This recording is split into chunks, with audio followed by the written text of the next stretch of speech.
design is in a way always an act of research. I'm David Benjamin, Associate Professor of Architecture at Columbia University.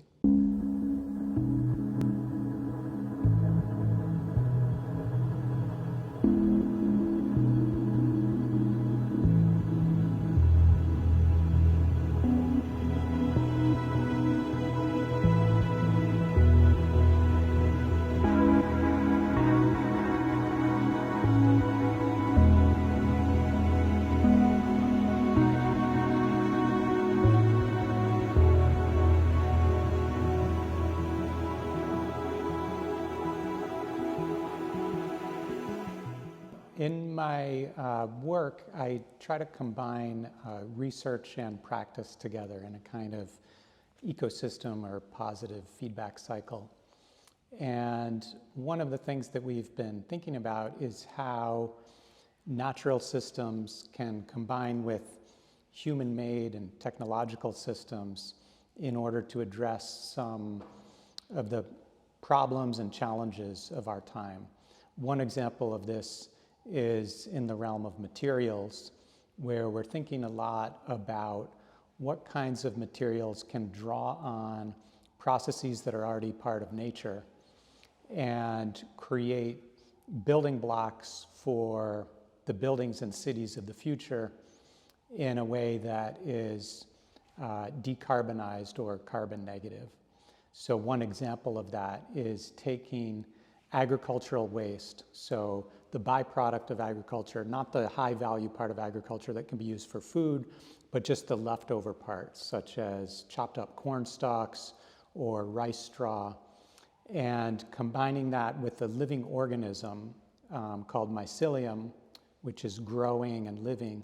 And those two ingredients, as simple as they are and coming from natural processes, can create building blocks or a new kind of brick for architecture. And we've been exploring this as a way that you can combine some natural processes, some aspects of the environment with a little bit of technology, just the right amount, to create a new kind of architectural brick that can suggest new kinds of architecture.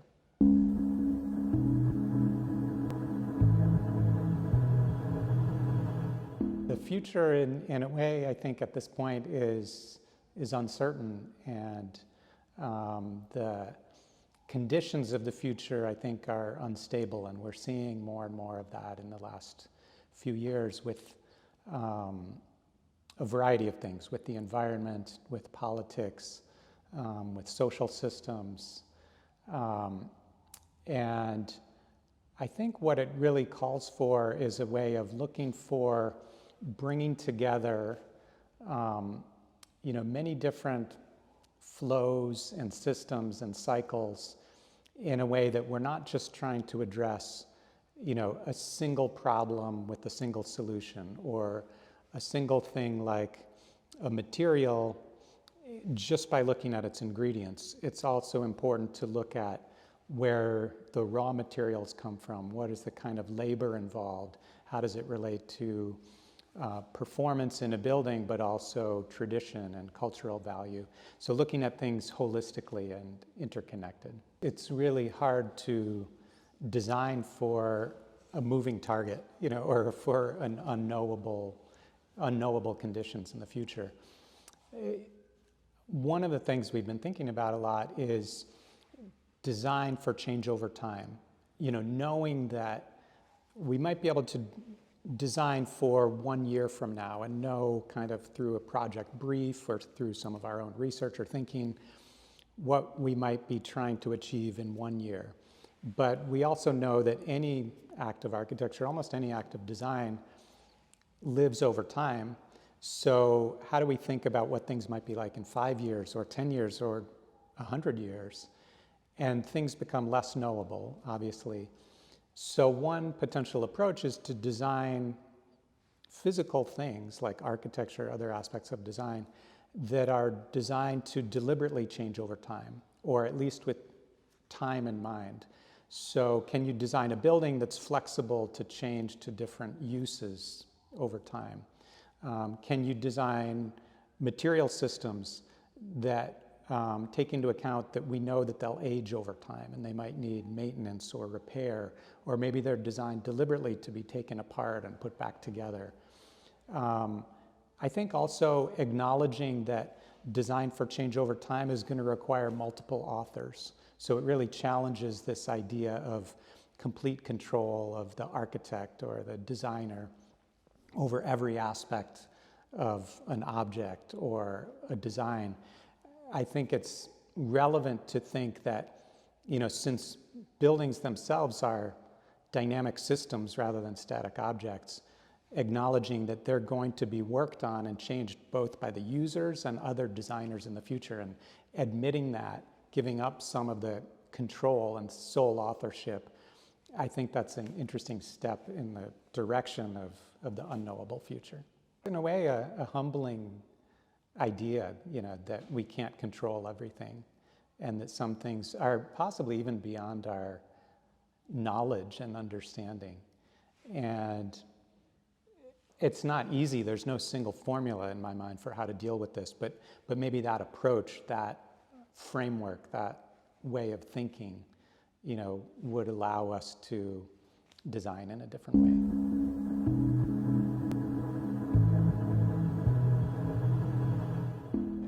The younger generation always, has this ability to point in the right direction, that their sensibility, their understanding of the world, although they may lack some experience, young people, they kind of have this intuition of where things are going or where things should go.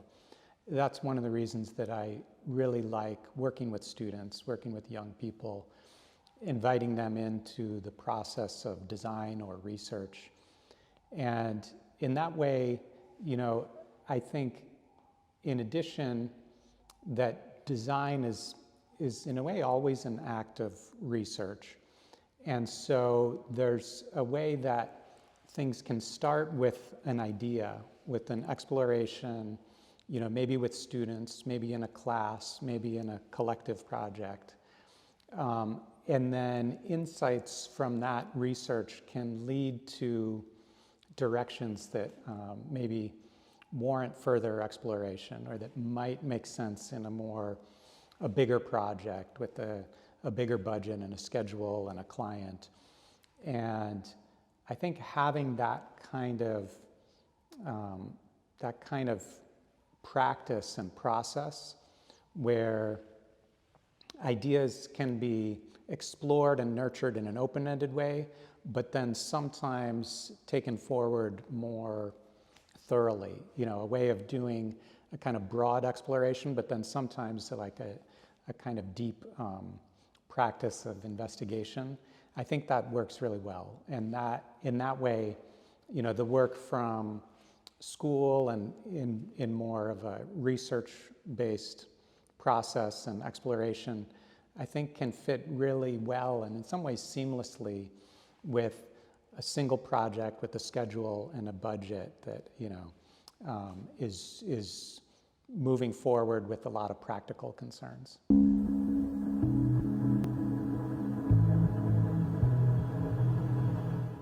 Students have this incredible capacity to handle a lot of different constraints, a lot of different challenges in working on a project. And so I often tend to give students the same kind of impossible challenge that any design of any architecture project involves. Constraints in terms of the use of the building, but also sometimes social and political issues, sometimes environmental issues, trying to think not just about one formula of design, but looking at a whole set of information, taking a position, declaring things, and exploring, where that could go. So in a way, I think the idea that school is a place where you just learn a set of skills in order to then graduate into practice where you use those skills to do things and make things, I think that's a false division. I think students are fully capable of doing a kind of rough prototype, which by necessity is pretty quick-paced. It's not as long of an investigation often as a project. It's often a smaller team working on it, or even an individual. But I think a good way for students to prepare for, their initial jobs and commissions is to take on the whole thing. And likewise, a good way for practice to engage with academics is to kind of give the same types of problems to address.